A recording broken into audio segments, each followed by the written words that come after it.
உங்க குரல் வளம் பிடிச்சிருந்துச்சுன்னா சம்பளத்தை அவுத்த குடுக்கணும்ல. உடனே கொடுத்துறீங்க.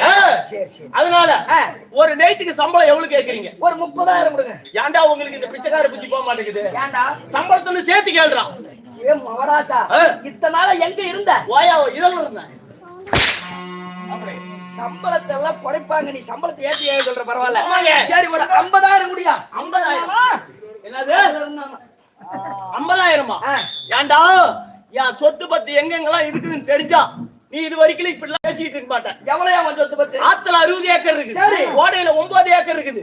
ஓடாத பஸ்லாரில மேட்டூர் டிப்போல நிக்குது. மேட்டூர் டிப்போல நிக்காத, அப்புறம் ஓயா வீட்ல நிக்கும். அது மட்டும் இல்லடா, ஒவ்வொரு ஊர்ல இருக்கிற பொண்டு பூராமே காலையில எழுந்த உடனே என் காட்டுக்கு தான் வேலைக்கு வராங்க. என்னயா சொல்ற? அது தாங்க ஏரி வேலைக்கு வராங்கடா. பொண்டுவுக்கு தான் ஏரி வேலைக்கு வருது, வயசானவங்க வரல. ஏய் எல்லாருமே வராங்க. சரி, எல்லாருக்குமே சம்பளம் எப்படி தெரியுமா? பரவாயில்ல, அதனால கொஞ்சம் சம்பளம் ஏத்திக்காத. சரி அண்ணா 1 கோடி கொடுங்க. கண்டிப்பா உங்களுக்கு 1 கோடி உண்டு. என்ன சொல்ற? செத்ததுக்கு அப்புறமேட்டு 1 கோடி உண்டு. ஏன்னா பணத்துல 1 கோடினா பணத்துக்கு போச்சு. இல்ல